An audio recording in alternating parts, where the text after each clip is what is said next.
Andrew Margaret. I'm Erica Sweeney. And I'm Alan Orange. And our case study is the Best Adoption-Friendly Workplace List and the David Thomas Foundation. I'm going to start off with a video. My embedding didn't work, so I have to do this.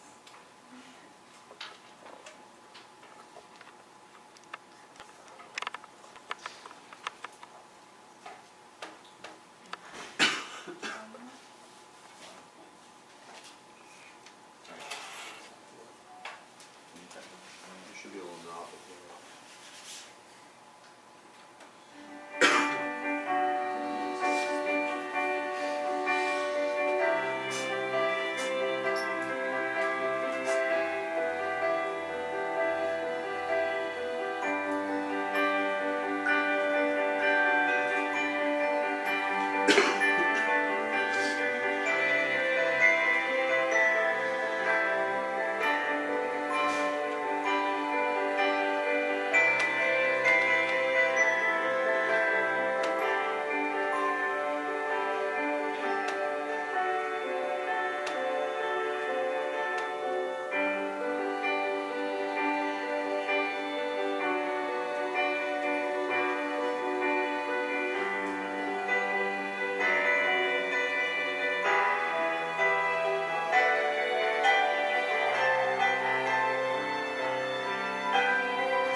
So the Dave Thomas Foundation for Adoption was obviously started by Dave Thomas.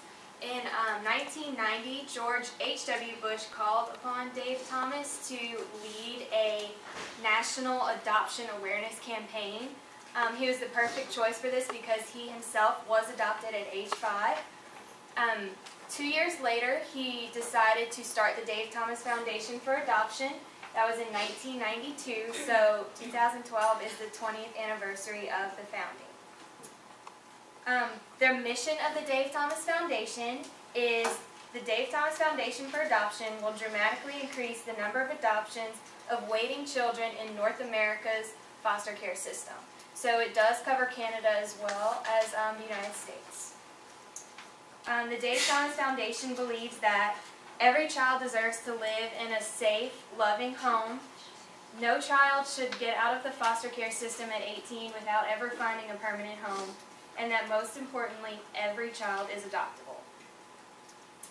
It's focused on picking the right family for the child rather than the right child for a family. It's child-focused, so the caseworkers of Wendy's Wonderful Kids actually work to find a family that fits that child.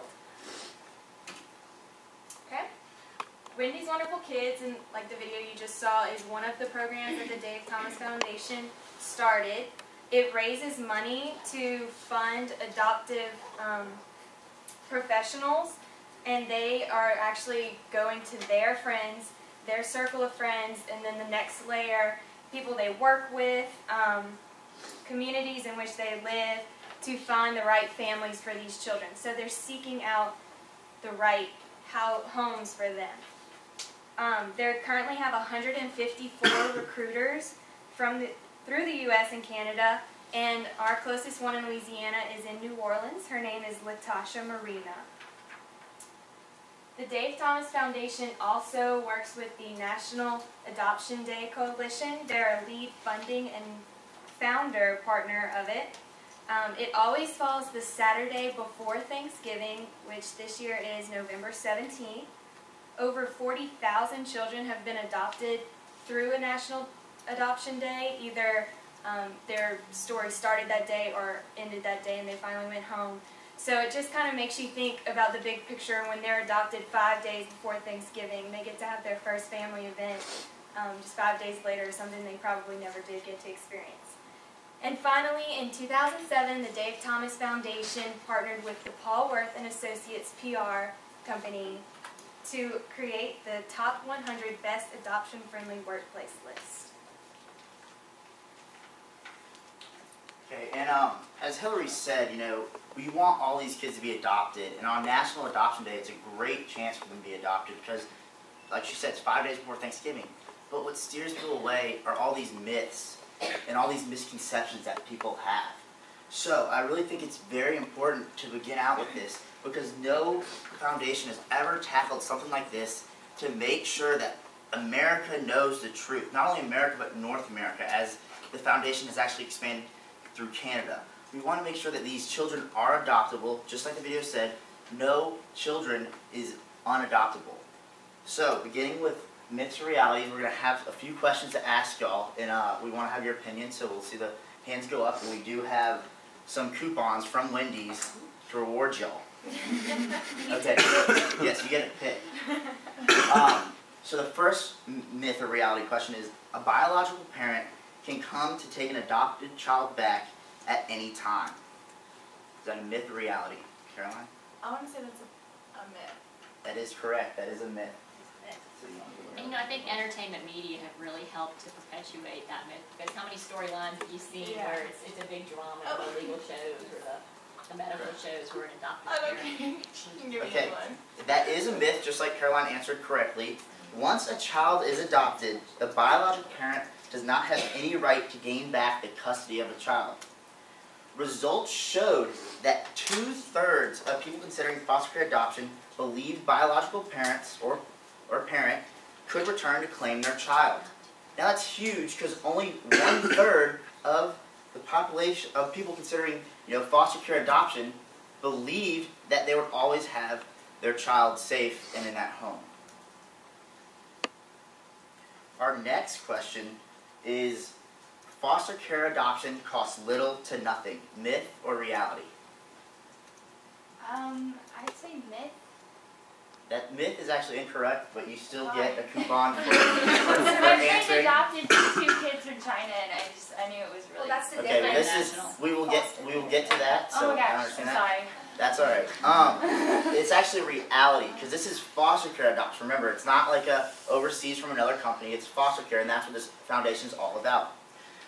Foster care adoption costs less than a private infant or international adoption. Just like you said from China, that's an international adoption. There's a lot of kids adopted from Russia. That's also very expensive. The rate for a foster care adoption is anywhere from $0 to $2,500. Now this is a huge range, and $2,500 is actually the highest recorded, most expensive recorded adoption through this program. Nearly half Americans mistakenly believed foster care adoption was expensive. However, the adopted parents incur few costs. Our next myth or reality. You must be a married heterosexual couple under the age of 55 to adopt a child. Myth or reality? Renee? Myth is true. There is no age limit. There's no discrimination against single parents or same-sex couples. Remember, the Dave Thomas Foundation for Adoption wants to find the right family. It's about the child finding that right family, whether it's the person, no matter their age, no matter heterosexual couple, married, that's what we want. We want the child to be in a safe, happy home forever. Again, like I mentioned, these misconceptions, they all played a big role in why the Dave Thomas Foundation for Adoption wanting to start something in order to benefit adoption.